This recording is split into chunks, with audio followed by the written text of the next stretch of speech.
특별히 오늘은 세가족을 위주로 한 그 설교를 진행하도록 하겠습니다. 예레미야 29장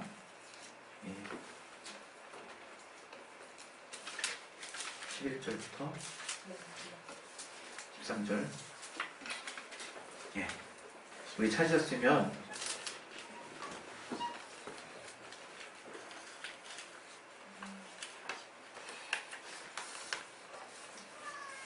잠깐만요. 제가 잘못 찾았네요. 당황했습니다. 순간 너무 다른 내용이 들어있어서 그건 아닌데 이럴 날이 있죠. 자, 우리 29장 우리 11절부터 13절 다시 정신 차리고 우리 다 같이 합동하겠습니다. 시작. 나 여호와가 말하노라. 너희를 향한 나의 생각은 내가 아나니 재앙이 아니라 곧 평안이요 너희 장래에 소망을 주려 하는 생각이라. 너희는 내게 부르짖으며 와서 내게 기도하면 내가 너희를 들을 것이요 너희가 전심으로 나를 찾고 찾으면 나를 만나리라. 오늘 시간에 이 말씀 통해서 여러분 각각에게 하나님 주신 말씀이 있습니다. 그 말씀 들을 수 있도록 내 마음밭을 열어주시고 내 귀를 정말 들을 귀를 허락해달라고 우리 기도하겠습니다. 하나님 아버지, 오늘 또 하나님이 주신 말씀 가운데 은혜 받게 도와주시옵소서. 성령 충만하게 주시고 역사해 주시옵소서. 하나님의 알게 하시는 귀한 또 인도하신 가운데 나아갈 수 있게 도와주시옵소서. 주여 아버지, 하나님 도와주시기 해주셔서 주님의 은혜가 우리 안에 넘칠 수 있도록 도와주시옵소서. 주께 참으로 감사하며 예수 이름으로 기도했습니다.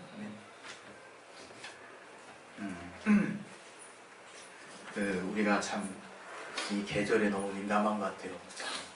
참 몸이 좀 건강했으면 좋겠는데, 그죠? 그래서 다들 이제 수습 국면에 이르신 줄 알았더니 이게 또 얘네들도 약간 버티네요. 여러분 영육간에 강건하시기 바랍니다. 네.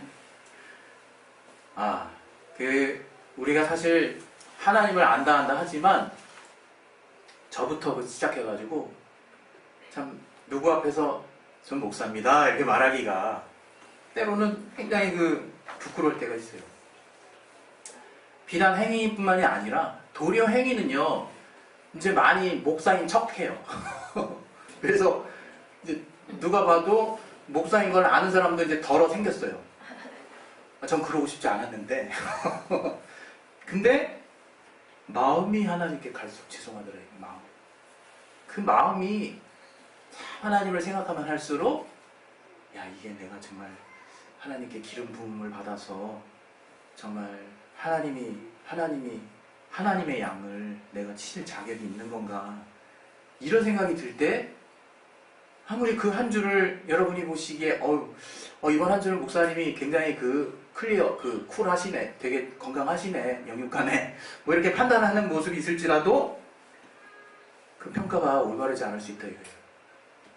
그게 참 저한테는 최근 들어서 이렇게 참 부담이 있게 되더라고요. 그러면서 계속 그런 생각을 해요. 어떤 게 더 하나님이 기뻐하시는 걸까?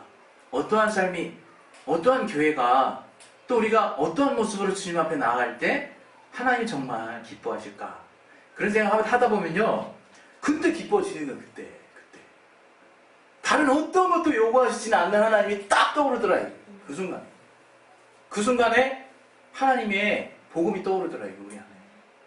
여러분 신앙 우리 들어가려면 제대로 들어가야 되잖아요. 좁은 문이거든요. 좁은 길. 되게 좁은 바늘길. 이 낙타가 어떻게 그 바늘길에 들어갑니까? 그건 부자에 대한 얘기가 아니라 사실은 하나님의 나라, 영적인 세계에 대해서 사실은 우리에게 말씀하시는 거거든요. 그게 어떠한 시각으로 보게 되면 이렇게 좁다, 이렇게. 엄청 좁죠.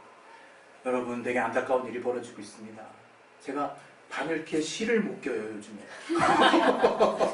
이 정상인가요? 이게? 이 나이 때 넘어가신 분들? 정상이라고 얘기하실 것 같아요. 제 눈이 요즘 침침해요. 이게 정말, 제가 정말, 헬스장 가서 운동하고 그러지만, 나이는 못 속이는구나, 이게. 이게 정말 세월이 지나가는구나. 근데, 이 조그만 구멍에다 낀단 말이에요. 바늘 실도. 근데 하나님의 그 믿음의 길이 그렇게 좁다고 얘기하시는 거예요. 하나님으로서 근데 하나님이 보실 때는 엄청 큰 길이라니까요. 엄청 큰 길. 그러니까 여러분 신앙생활 할 때 우리가 제대로 들어간다는 말이 뭐냐? 하나님의 것으로 해야 된다는 거예요. 신앙은. 하나님의 것으로. 하나님의 믿음으로 우리가 보게 되면 큰 길이 보이는 거예요. 근데 우리의 심지어는 하나님이 뭔가 알려주신 것을 우리가 믿으려고 하는 의지를 가지고 보더라도 되게 좁아요. 그래도 되게 좁아요. 근데 정말 하나님이 내게 주시는 것으로 막 하다 보면 그 길이 되게 의외로 크다, 이게 의외로. 그래서 여러분, 우리 모든 자가 넉넉히 들어갈 수 있는 길이라는 것을 먼저 여러분이 믿으시기를 바랍니다. 근데 그 하나님은 우리에게 보이지 않는 길을 내신 거예요. 보이지 않는 길. 사실 오늘 우리가 하나님 알면 얼마나 알겠습니까? 우리 지난 한 주 딱 돌아보세요. 아는 자의 삶이었나? 그럼 불과 이제 몇 사람만 하나님 앞에 이제 아는 자의 삶이었습니다. 이렇게 고백할지 모르겠어요. 그러나 참 정말 늘 답답하죠. 그래서 내가 하나님을 아는데 이거밖에 못 살았다고. 그러실 필요 없으세요. 그만큼 아는 거예요, 우리가. 우리가 그만큼 아니까 그 수준으로 사는 거예요, 영적으로. 저는 오늘 이 시간에 특별히 이제 새로 오셨거나 아직 하나님에 대해서 잘 모르거나 오해를 가지고 계신 분 위주로 포커스를 맞춰서 이제 설교를 하는 거예요. 먼저는 우리가 하나님에 대한 오해를 고치는 게 신앙의 사실은 시작이에요. 시작. 근데 우리가 신앙생활 많이 한 사람도 그 사실을 몰라서 막 5년 됐어요, 6년 됐어요, 뭐 그리고 1년 되면 대부분 다 풀코스 다 알잖아요. 되게 숙련됐죠? 굉장히 정말 기존 교인 같아. 되게 숙련됐지만 그 마음에 여전히 하나님에 대한 오해가 있대. 오해. 왜? 사람들 때문에. 또 환경 때문에. 또 어서 귀는 또 얼마만큼 커져가지고 이게 당나귀기죠, 임금님기가. 다 들려. 안 좋은 소리만. 그러다 보니까 어느새 우리가 성경을 통해서 알아야 될 진리 대신에 예수가 보이는 게 아니라 사람들의 말이 여기에 그냥 갖다 꽂힌다, 이게. 왜곡된 사람들의 말이 성경처럼 여겨진다, 이게. 하나도 들리지 않습니다, 그러면. 우리도 지금 신앙을 한 지 오래됐지만 지금 혹시 여러분 지금 시즌이 어떤 시즌이냐 한번 돌아보세요. 내가 과연 하나님과 관련해서 오해가 있지 않나. 오해라는 건 단순해요. 성경에 하나님은 어떠한 분이다 라고 표현하고 계시거든요. 그 하나님에 대해서 내가 다르게 생각하고 있는 거. 그게 오해예요, 여러분. 하나님은 무서운 분이 아니세요. 회개라 막 이렇게 막 옛날에 부흥사분들이 그러셨대요. 우리 그 교회에서도 지난주 막 이렇게 걸걸하신 분들 계셨죠? 충만해 보이는. 그래서 을에 이제 그 부흥사면 회개라 아멘 이랬다는 거예요, 목소리가. 예? 전 흉내도 잘 못 내겠어요. 그거 몇 번 하면 목이 이게 찢어지기 때문에 갈라져서 그대로 막 콜록콜록 하죠. 목이 되게 약해서. 그런 거를 뭔가 하나님의 위엄으로 생각한다, 이거예요.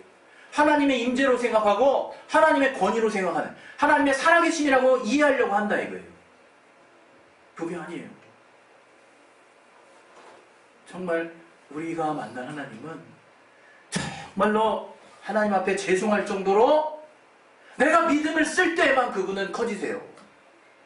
내가 그분을 인정할 때에만 하나님의 자리에 계신다, 이거예요. 사실 하나님이시지만 내가 그분께 귀 기울이기 시작하면 그때 역사하시기 시작한다. 하나님. 그걸 여러분이 아셔야 돼요. 우리 성경에 보면 하나님은 통회하고 상한 심령을 받으신단 말이 있거든요. 억지로 쥐어 짜라는 게 아니에요. 억지로 막 그냥 나를 그래 내 가장 힘든 걸 생각하잖아. 주여 내 상황이 이렇습니다. 이렇게 하라는 게 아니에요, 여러분. 하나님이 우리를 그렇게 보신다는 거예요. 그게 실상이기 때문에. 그게 우리는 아직도 모르지만 하나님이 우리를 보시는, 우리를 긍휼히 여기시는 실상이시라. 우리는 하나님이 없이는 살 수 없는 존재입니다. 그게 우리의 실상이에요. 그걸 빨리 깨달을수록 신앙이 성장하는 거예요, 여러분. 우리 여러분 자꾸 신앙이 이 교회 안에서 이게 여러분이 화석화되는 신앙이 있어요, 여러분. 이런 거죠. 굉장히 마음 바빠요. 근데 그래, 예배는 가야겠다. 예배 딱 가서 이제 그다음 또 막 하시죠. 물론 그 하나님이 인정 못 하시는 게 아니에요. 하나님이 그거 당연히 하나님도 인정하십니다. 이해하세요. 근데 언제부터 내 신앙이 보여지는 걸로 신앙이라고 여겨지는 마음이 점점 커진다. 교회의 여러 가지 보여지는 신앙 행위들을 통해서. 기도 많이 하면 뭐합니까? 기도의 끝이 정말 불신하고 엉망이면, 기도의 마무리가 감사가 아닌 초조함과 불안함이면, 그게 그 기도의 행위 가운데 내가 하나님 앞에 뭘 드린 거냐. 우리가 유일하게 드릴 게 믿음인데. 여러분, 그래서 이 시간에 우리 얼마 됐던 상관없이 우리 모두가 지금 생각해야 되는 것은 우리 마음을 정말 주님 앞에 열어야 돼요. 마음을. 우리 심령을 가난하게 내 스스로 한다는 게 아니라 정말 하나님 앞에 내 마음을 열려고 작정을 하셔야 돼요. 제가 신앙생활 제대로 시작할 때 마음을 여는 거, 그게 되게 어려운 줄 알았어요. 왜 어렵다고 생각했냐면 도대체 하나님이 어떤 마음을 요구하시는지를 몰라서 그 수준을 모르겠더라고. 아니 명색이 하나님이신데 내 마음은 얼마만큼 열어야 되는지 감이 안 잡히더라고요. 그게 어렵더라고. 그게 저처럼 뭔가 디테일한 사람은, 생각 많은 사람은 마음을 어떻게 열라는 거야? 그거부터 이게 어려운 거죠. 근데 알고 나니까 친구한테 마음 여는 것보다 더 작게 열어도 들어오시더라고요. 그때 얼마나 제가 마음에 정말 찔림이 있었는지, 내가 평소 얼마나 마음을 닫고 살았나, 하나님과 신앙에 대해서, 말씀에 대해서. 그게 분별이 되더라니까요, 그 순간에. 여러분, 요한계시록에 우리 좋아하는 기존 분들은 좋아하는 말씀 있잖아요. 3장 20절에. 우리 한번 볼까요? 요한계시록 3장 보세요.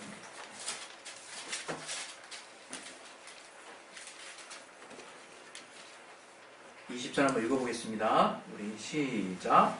볼지어다 내가 문 밖에 서서 두드리노니 누구든지 내 음성을 듣고 문을 열면 내가 그에게로 들어가 그로 더불어 먹고 그는 나로 더불어 먹으리라.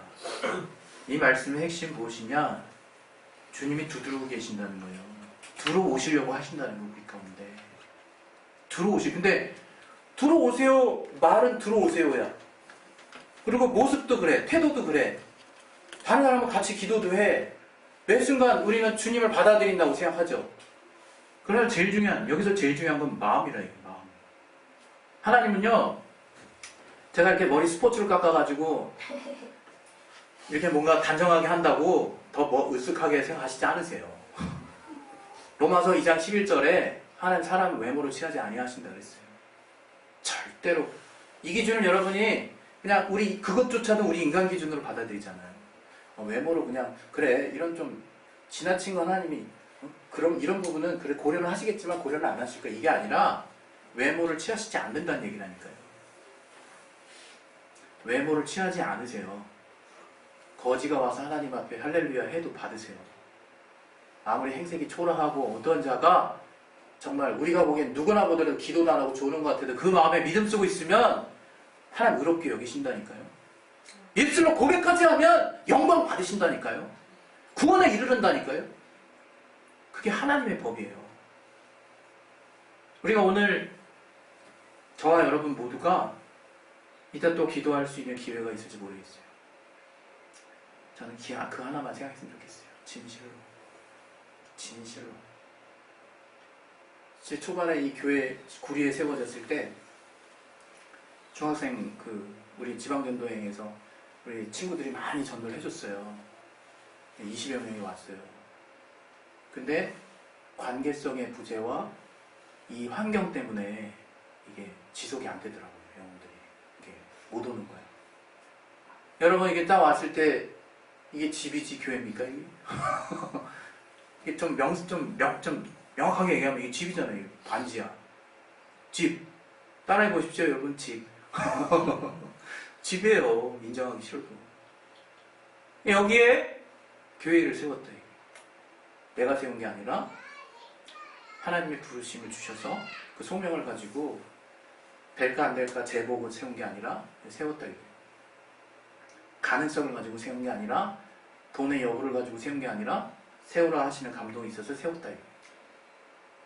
그때 하나님이 교회의 부르심을 따라 이제 사역을 하시는 거죠. 우리들을 통해서. 그렇게 해서 교회가 세워졌어요.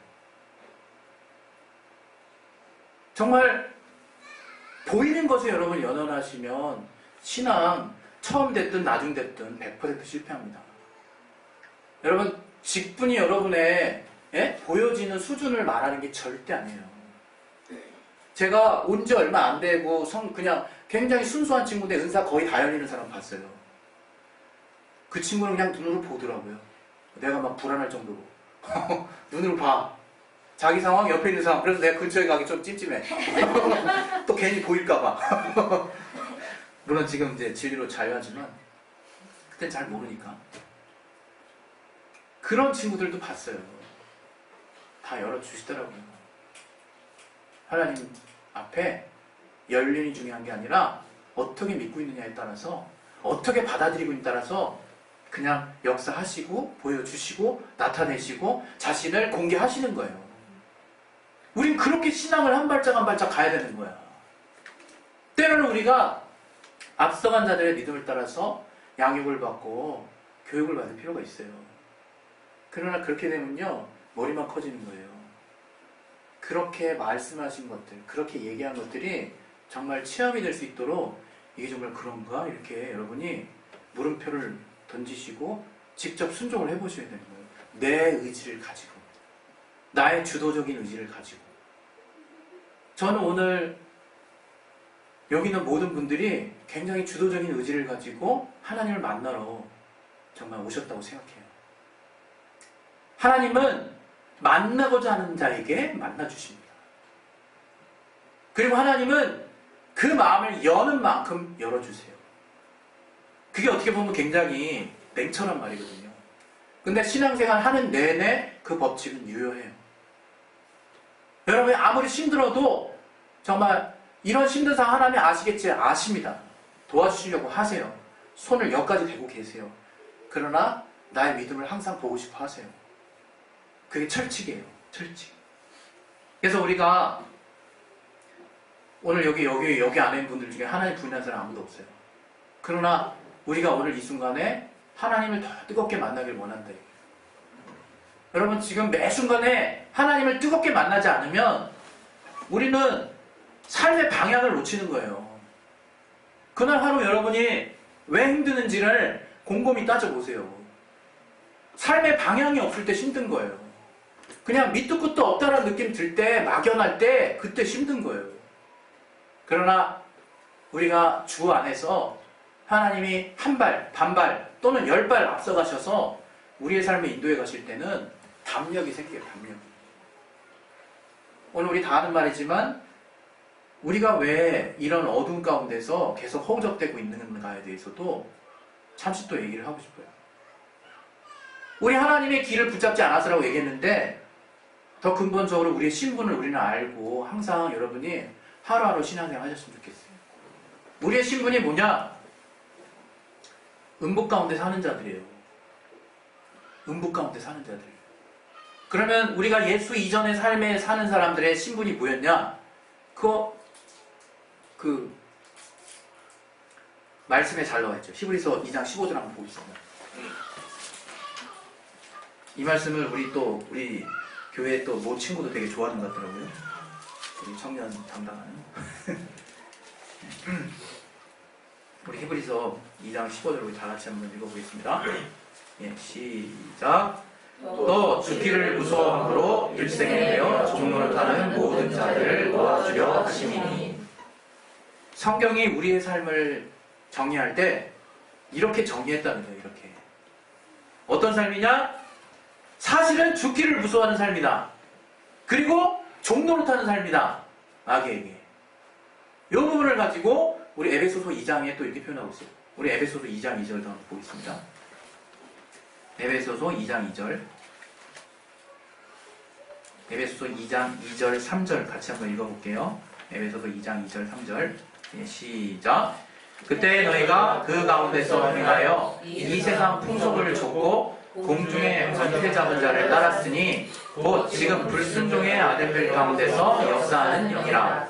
전에는 우리도 다 그 가운데서 우리 육체의 욕심을 따라 지내며 육체와 마음에 원하는 것을 하여 다른 이들과 같이 본질상 진노의 자녀였더니. 이게 우리의 신분이었다는 거예요. 우리의 처지, 우리의 상황이었다는 거예요. 여러분, 복음이 뭡니까? 복음이 뭡니까? 예, 이렇게 질문하면 굉장히 광범위하죠? 한마디로 예수라 이거 예수. 복된 소식이 뭐예요? 주께서 이런 영혼의 저주를 싹 가져가셨다는 거예요. 싹. 그래서 이제 더 이상 속을 필요 없다는 거예요. 더 이상 이렇게 살 필요 없다는 거예요. 어찌 보면 우리 신앙생활은 죽기를 무서움으로 일생에 매어 종로를 타지 않는 삶을 사는 거야 이제. 예? 여러분의 삶을 잘 한번 정말 돌아보세요. 제가 여러 번 얘기했죠. 난 행복하고 싶어. 우리 모두 행복하고 싶어요. 행복하고 싶다는 건 뭡니까? 잘 살겠다는 거죠. 잘 살겠다는 건 다 기준이 달라요. 자기가 추구하는 가치관에 따라 조금씩 다 달라요. 그러나 그 기준의 근본으로 쫓아 올라가면 생명에 대한 애착이라 이거예요. 잘 살고 싶은 거. 그 잘만 빼보세요. 살고 싶은 거예요. 살고 싶은 거. 여러분 생명이 많이 떨어지고 소망이 많이 떨어졌은 사람들 한번 보세요. 죽고 싶다고 그랬었지만 우리 그런 농담 하잖아요. 우리 할머니 할아버지한테 내가 이제 죽어야지 그러면 저기 장례식 절차는 어떤 식으로 진행해? 그런 얘기 하잖아요. 아주 그냥 콩꾸녕 그냥 완전 작살이 날 거야 작살. 네가 이런 배운 방법 별말 다 나올 거예요. 쌍욕 다 나오시고. 그게 뭐예요? 너무 알잖아요. 나이가 드시든 어린 나이든 삶에 대한 욕구가 있대. 그러나 잘 사라지지 않는다는 거를 지혜로운 사람들은 다들 이해를 했어요. 우리가 그냥 현인들 있잖아요. 그런 분들 정말 철학자들 이렇게 결론 내린 것들을 잘 따라서 여러분 여기 철학과 없으시죠? 제가 좀 잘난 체하는 것 같잖아요. 뭔가 하나도 모르면서 몇몇 사람들이 이렇게 내놓은 거 막 이렇게 들어보세요. 정말 인생의 끝부분을 보긴 봤어요. 다들 신기하게. 그 끝이 뭐예요? 인생 별거 없다는 거예요. 이런 말하면 그렇지만 그리고 신은 죽었다 뭐 이런 얘기 니체도 하고 뭐 우린 그런 그 개념을 따른다는 게 아니라 저가 생각할 때는 그만큼 어둡다는 거예요. 그만큼 신이 죽지 않았으면 세상이 이럴 리가 없다는 거예요. 얼마나 좌절스러운 얘기들을 하냐 이거예요. 네? 뭐 제가 석가모니가 한 얘기도 제가 이게 전도용으로 외워놨다가 지금 잠깐 까먹었는데 석가모니도 윤회를 얘기하지 않았어요. 네? 인간의 한계를 얘기했다 이게. 예? 근데 이상하게 영적으로 갑자기 막 합체가 되더니 막 다른 나라에 가가지고 이상하게 됐죠. 그게 뭡니까? 우리가 추구할 수 있는 저 끝은 죽음이라는 거예요. 죽음. 그리고 사실 이 땅 살아보니까 그냥 내가 선을 정해놓지 않으면 난 불행하다라고 말할 수밖에 없다는 거를 인정 안 할 수 없다는 거예요. 누구나. 그걸 깨닫게 된다 이게 자연스럽게. 공허함을 깨닫게 된다 이게. 허탄함을 깨닫게 된다. 이게 인상이라면 하면서 내가 그래서 하루하루를 바쁘게 살 뿐이야. 더 멀리 보고 싶지 않아. 그게 사실은 인생이라는 거를 알게 된다 이게 우리가. 신기하게 누구한테 말해주지도 않았다. 그 생각을 갖는 거예요. 그래서 그걸 애써서 있는 거예요. 순리로 생각하는 거예요. 다 그렇게 간다고 생각하는 거예요. 그 나중 버전을 생각 안 하고 이 땅에 있는 동안 가장 가치 있는 게 뭘까라고 생각하는 거예요. 그게 인생이라고 생각하면 전 어느새 45이 됐어요. 어느새. 이런 말은 좀 무식스러우실까봐. 전 30대도 아닌 것 같아요. 제 지금 정신연령이. 오지 마세요. 실상입니다. 예. 저를 덮여보신 분은 아실 겁니다. 워낙 대학생 사역을 많이 해서 그런지 되게 마음은 젊죠. 근데 이제 어느새 제가 만약에 이제 병이라도 걸린다 치면 이제 60, 50에 이제 죽을 수도 있으면 제가 죽을 날이 얼마 안 남았어요. 죽을 날이 얼마 안 남은 거 정리를 해야 되는 거야, 인생을. 아니, 그럼 생각해보세요. 이렇게 왔다가 이렇게 가는 거야? 진짜 허무하겠더라고요, 진짜. 긍정적으로 살 수 있죠. 그러나 제 내면에서 이게 정말 삶이란 말인가 그 질문을 제가 떨쳐낼 수가 없어요. 저라는 사람은. 도무지 떨쳐낼 수가 없어. 예수 믿기 전에. 그랬을 때 제 친구들 다 군대 가버리고 탁구 동호회 다 해체되고 나만 홀로 딱 떨궈졌을 때 내면에서부터 계속 고민했던 내용들이 다시 떠오르더라 이거예요. 도대체 삶은 뭐고 인생은 뭐고 사람은 뭐고 이렇게 사는 게 도대체 무슨 의미고 염세주의자 같이 생각하고 있더라고요. 그러면 안 돼, 그러면 안 돼 막 이러면서 생각하지 말아요 영역에 내가 건드린 겁니까? 우리 누구나 인간이기 때문에 반드시 생각하게 돼 있어요. 내가 의지를 써서 그걸 제어하지 않는 한 그게 여러분 이 세상의 음부라는 얘기예요. 이 세상이 어두운 곳이라는 얘기예요. 그러면 신앙이 뭐냐? 빛이라는 거예요. 빛. 참된 빛이라는 거예요. 이 요한복음에는 빛이 세상에 왔을 때 세상이 그를 알지 못했다는 거예요. 예? 요한복음. 예수님 말씀이 육신이 돼서 오신 그 예수께서 빛으로 오셨다고 말씀을 하고 있어요. 여러분 정말 신앙생활 하시면서 빛을 보셨습니까? 어쨌든 과거 다니던 교회에 정말 은사이신 분만 빛을 보시는 겁니까? 이렇게 좀 살목산 근처로 가야 되는 거예요. 여러분, 우리 모두 빛을 봤다 이거예요. 우리 모두 영광을 봤다 이거예요. 신앙은 그렇게 생명에서부터 시작하는 거예요. 내가 이 땅에서 삶의 의지가 없어진다는 것을 제대로 인정하기 시작하는 순간부터 그 원인을 찾아가는 거예요. 거기서부터 생명이 뭔지에 대해서 추구하기 시작하는 거예요. 징기스칸처럼 엉뚱한 데로 빠져가지고 징기스칸이 아니죠. 그 누구죠?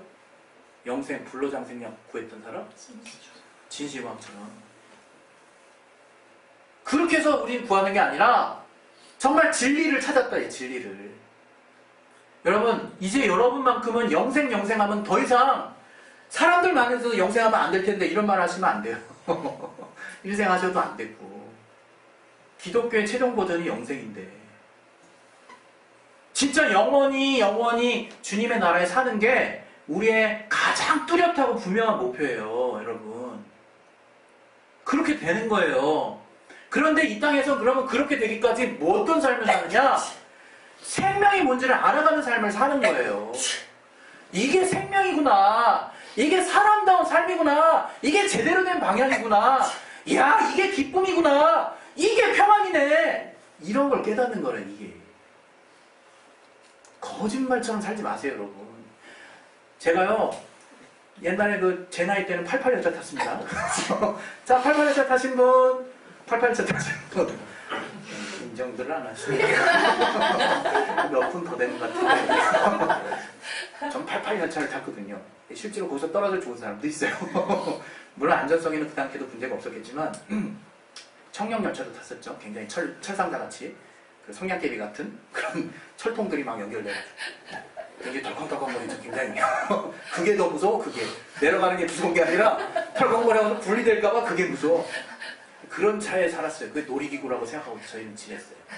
근데 그 청룡열차 살 때 제가 옛날엔 지금은요 자일로 드롭도 못 타요. 제가 네? 많이 얘기했거든요. 옛날에 자일로 드롭 타면 제가 잠깐 기절해 있어요. 한 5초 동안. 얼마나 우리 아내한테 민망하든지. 아내는 이게 다야 그러더라고요. 뭐 또 탔다 그러더라고요. 그래서 당황해가지고 이 사람이 미쳤나? 죄송해요. 이 사람이 지금 제정신인가?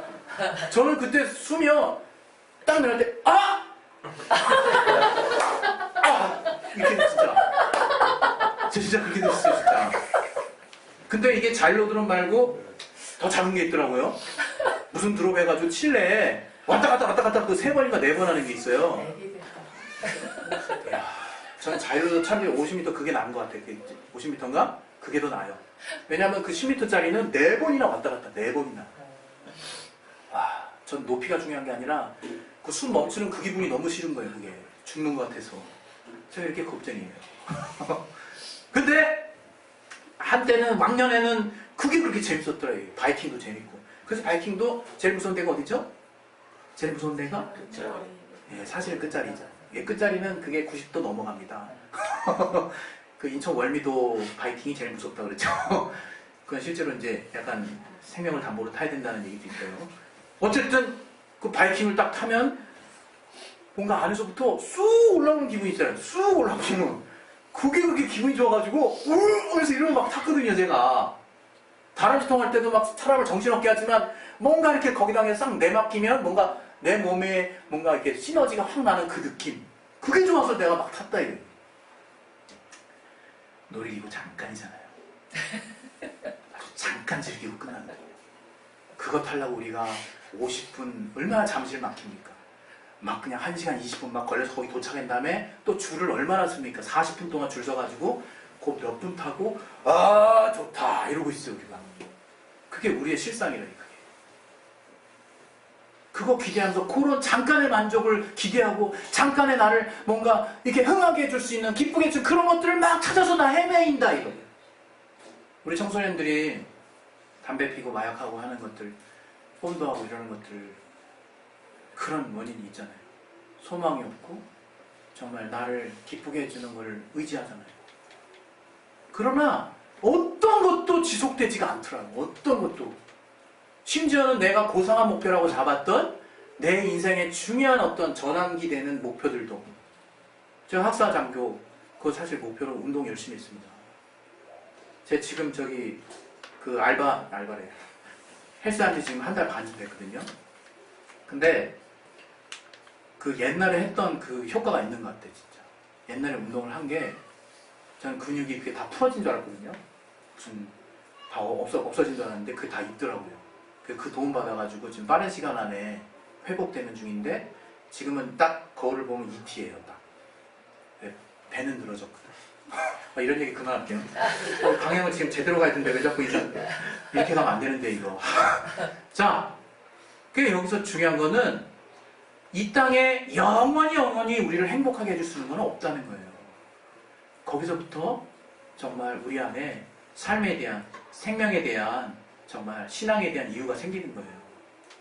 여러분, 신앙은 그렇게 가셔야 되는 거예요. 그렇게 의무로 하지 마세요. 직분을 맡는다 하시는 분들도 물론 충성되게 감당을 하셨죠. 그 충성이 누구를 위한 충성인데, 누구에게 충성인데, 누구를 사랑함인데, 누구에게 보이는 건데요? 하나님께 보이는 거라니까요. 참 신앙생활 하다 보면요, 제가 정말 갈수갈수록 느끼는 게 뭐냐, 점점 더 심령의 자유가 있어요.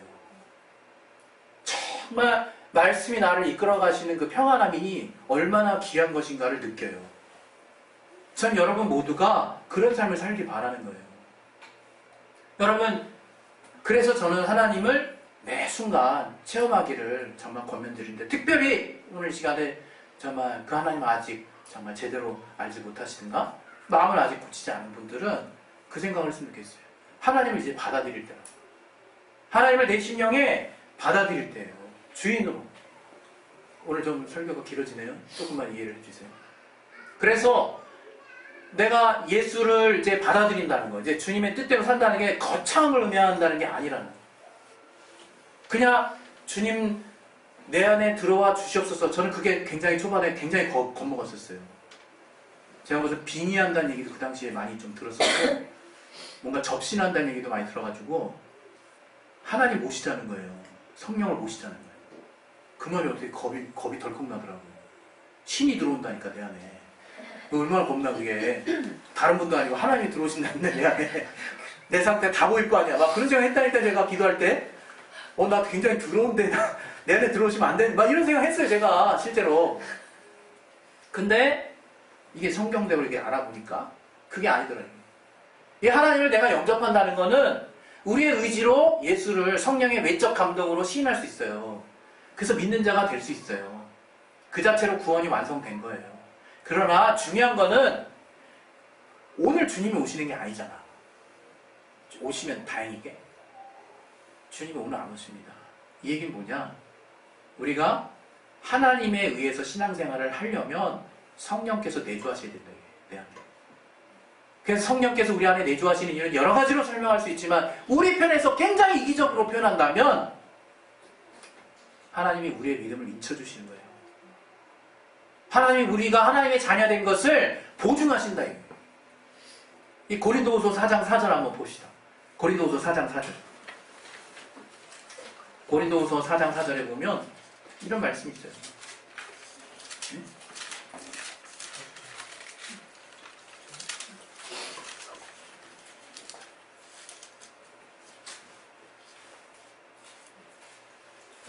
고린도후서가 아닌가 봐요. 에베소서 1장으로 넘어갑시다. 에베소서 1장 13절 같이 한번 읽겠습니다. 에베소서 1장 13절 시작. 이는 그리스도 안에 그 안에서 너희도 진리의 말씀 곧 너희의 구원의 복음을 듣고 그 안에서 또한 믿어 약속의 성령으로 인치심을 받았으니. 예, 우리의 말씀을 들었다 이거예요. 감동이 된다 이거예요. 그런데 여러분, 우리 이제 교회 안에서 제가 여러분의 삶을 계속 체크해주는 사람도 아니고 저 스스로도 믿음을 써야 된다 이거예요. 근데 우리가 각자의 삶의 터전에 나가서 그 믿음을 계속 유지하려면 뭐가 필요하냐? 성령의 인치심이 필요한 거예요. 성령의 후원하심이 필요한 거예요. 우리의 신앙생활, 이 생명이라는 거 성령으로 그 순간에 깨달은다 할지라도 집에 당장 가보세요. 환경이 그렇습니까? 막말로 굉장히 극단적인 집안 같은 경우는 나랑 너 지금 함께 교회 생활했던 우리들 빼고 다 불신자야. 그럼 자연스럽게 내가 믿지 않는 환경 안에서 그냥 별다른 그냥 생각 없이 지내왔던 거 다 취하는 거예요. 그냥 신앙생활 할 수가 없어요.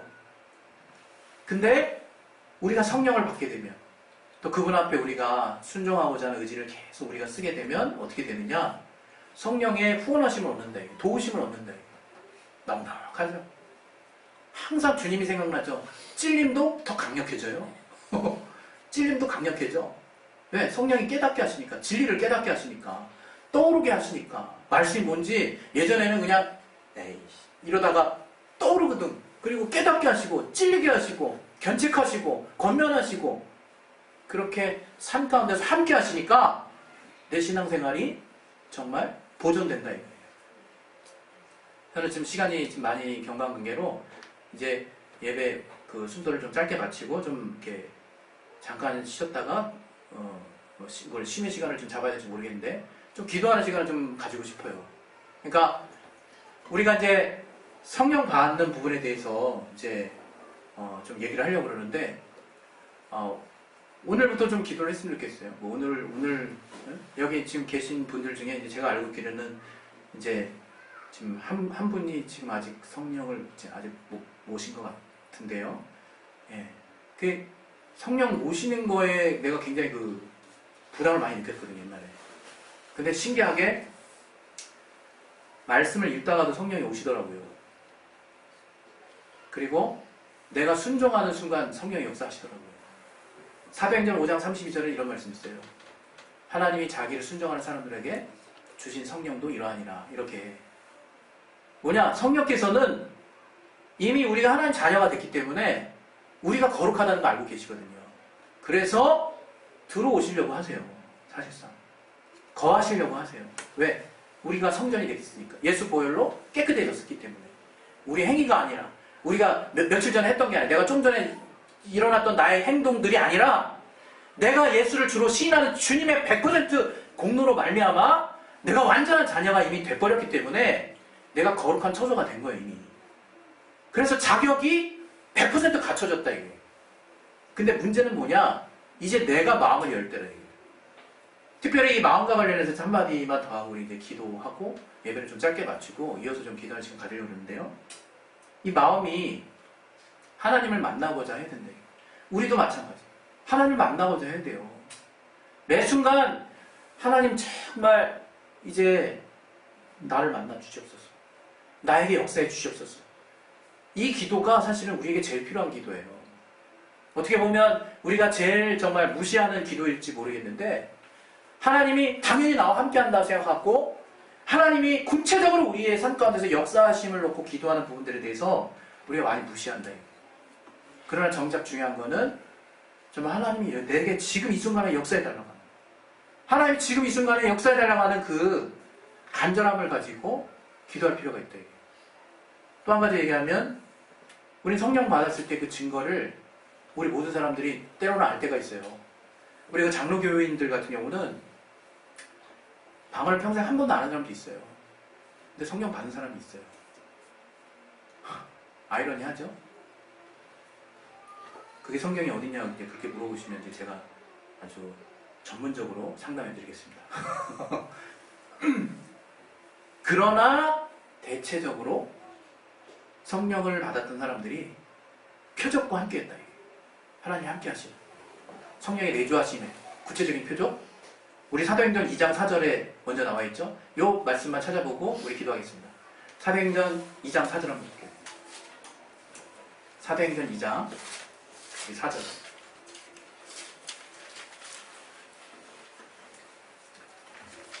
자, 우리 같이 한번 읽겠습니다. 시작. 저희가 다 성령의 충만함을 받고 성령이 말하게 하심을 따라 다른 방언으로 말하기를 시작합니다. 예. 우리가 포커스를 삼아야 되는 게 뭐냐? 성령의 충만함이에요. 성령으로 충만하기를 놓고 기도하면 된다. 이게. 그러면 또 이제 묻죠. 성령의 충만함이 뭐냐? 성령의 충만함이 뭡니까?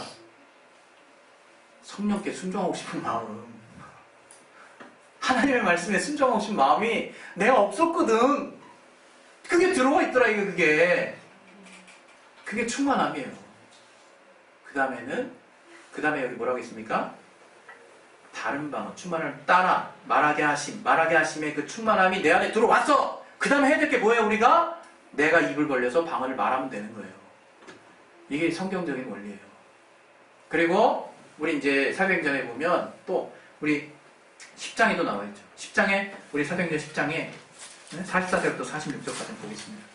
사도행전 10장 우리 44절부터 46절 다시 한번 읽겠습니다. 베드로가 이방인들에게 이제 복음 전했을 때거든요. 같이 읽을게요. 시작. 베드로가 이 말할 때에 성령이 말씀 듣는 모든 사람에게 내려오시니 베드로와 함께 온 할례받은 신자들이 이방인들에게도 성령 부어주심을 인하여 몰라하니 이는 방언을 말하며 하나님 높임을 들으리로라. 네. 저들이 방언을 말할 때 성령 받았다는 것을 제자들이 알았어요. 방언은 성령 받은 증거라. 그리고 우리 19장 우리 또 2장 한번 보겠습니다. 19장 2절. 사도행전 19장. 이때 딱 길 가다가 예수를 믿기만 하는 사람, 믿는 자들을 만났어요. 다른 제자들. 그때 얘기하는 거예요. 19장 2절부터. 자, 시작. 가로되 너희가 믿을 때에 성령을 받았느냐? 가로되 이라. 우리는 성령이 있음도 듣지 못하였노라. 바울이 가로되 그러면 너희가 무슨 침례를 받았느냐? 대답하되 요한의 침례로라.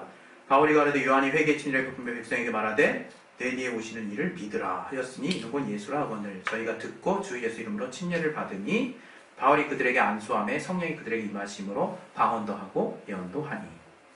예. 이 성령이 임하신 증거가 방언이라 이제요. 그래서 여러분이 우리가 성령 모으시는 이제 일들을 하는 거예요. 우리 장로교나 다른 교단에서 이렇게 또 주장하는 데가 있어요. 그냥 예수를 믿으면 그 자체로 성령이 임하신 거다 이렇게 주장하는 데가 있어요. 이 초대교회에 보면 실제 증상, 현상적으로는 예수 믿는 순간 그 즉시로 성령을 받은 사례가 엄청 많기 때문에 그걸 그렇게 틀렸다고 보기는 어려워. 그러나 여기 지금 우리가 나눴던 내용들을 보면 분명히 성령 받게 한다 이거예요. 우리가 성령 받게. 믿음 따로, 성령 받게 하는 거 따로. 이걸 한다 이거예요. 그래서 우리가 성령 받는 과정을 교회에서 하는 거예요. 성령 받기를 놓고 기도하는 거예요. 때로는 성령 그거에 대해서 정말 믿음이 잘 안 될 때 안수도 하는 거예요. 성령 받게 하기 위해서. 침례 받고 나서 안수도 하시죠, 목사님이? 그때 성령 임하시죠. 그런 작업들이 성경적인 것들이라 이거예요. 그냥 뜬금없이 한 게 아니라. 우리는 성경대로 일어나는 일들을 체험하는 게 신앙이거든요. 그래서 오늘 이 시간에 우리 이제 또 이렇게 또 오신 지 얼마 되지도 않았는데 또 11조도 내시고 참 대단하다는 생각이 들어요. 네, 그래서 믿음을 충만하신 것 같은데 우리가 이제 같이 기도할 거예요. 같이 기도하고 좀 더 이제 디테일하게 좀 테이블 안에서 기도하는 시간 좀 가질 건데 부담 느끼지 말고 제가 정말 하나님 만났을 때 그 체험을 생각해 보면 정말 하나님을 만나고 싶은 마음만 있으면 하나님 역사하시는데 그게 나중에 신앙을 좌우한다는 것만 말씀드리고 싶어요. 오늘 이 시간에 예수 아는 지 얼마 안 된 새 친구 영혼이 수련회 때 내가 시키는 대로 해봐 해서 했는데 성령을 모시고 여전히 하나님을 모르는 사람도 있었고, 누가 말하지 않는데도 말 표현 별로 안 하지만 기도하는 순간 마음에 너무 간절해가지고 기도 얼마 안 돼서만 성령을 받고 눈물 굴며 쏟으면서 간증한 사람도 봤어요. 그 다양한 사례에 대해서 우리가 이게 원한이다 정의 내릴 수 없어요.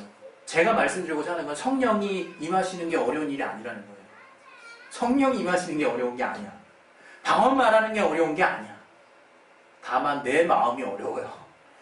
하나님께 대한 내 마음을 정하는 게 어려운 거예요. 그 마음을 집중적으로 여러분이 쓰셨으면 좋겠어요. 그 마음만 여러분이 여실 수 있다면 또 감사하게도 마음까지라도 하나님이 주관하십니다. 그래서 나를 맡기는 그런 어떤 태도로 하나님 앞에 나아가면 돼요.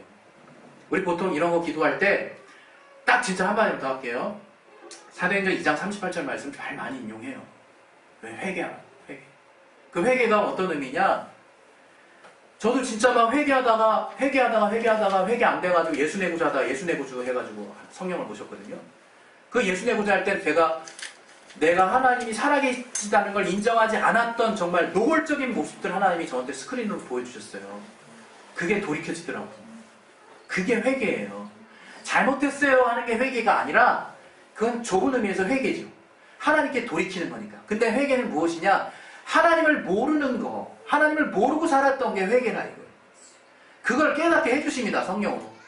내가 회개하려는 의지를 가지면 하나님께 무릎 꿇고 나 좀 살려달라고 이제 주님 내 안에 모시겠다고 기도하다 보면 회개하시게도 해주세요. 그래서 정말 우리가 제자들이 그때 그 당시에 너희가 바로 예수를 죽였는데 하나님이 살리셨다 이렇게 담대하게 베드로 요한이 주장했을 때, 강조해 선포했을 때 저들 모두가 마음에 큰 찔림이 있었거든요. 그랬을 때 어찌할꼬 했다는 거예요. 어찌할꼬. 그게 하나님을 만나는 첫 경이라 이거예요. 어찌할꼬. 내 삶은 하나님 없이 살 수가 없는데 어떡하지? 그때 회개를 선포하는 거예요. 베드로가. 너희가 각각 침례를 받고 주 예수 이름으로 회개하면 성령을 선물로 받는다고 그때 얘기하는 거예요. 우리의 회개가 그렇습니다. 하나님께 나의 태도를 고치는 거. 하나님 없이 살려고 바둥바둥 아웅당했던 그 마음을 내려놓으면 하나님 역사하십니다. 할렐루야. 네. 우리 시간 이제 짧게 잠깐 기도하고 예배 이제 교회 소식이나 이런 거 나중에 다 할 거예요. 그래서 제가 이제 축도함으로 마치고 우리 이제 기도하는 시간 좀 가지려고 합니다. 예, 그러니까 우리 먼저 짧게 먼저 기도하실 때 여기 다른 영혼들 생각하지 마시고 각자 생각하세요. 여러분도. 하나님 나도 오늘 절박하다고. 정말 하나님 정말 만나게 해달라고. 하나님 나의 문제 이렇게 큰데 주님을 만날 수 있게 도와달라고. 우리 그것을 놓고 이 시간에 먼저 짧게 우리 기도하겠습니다. 하나님 아버지 정말 역사해 주시고 도와주시옵소서. 우리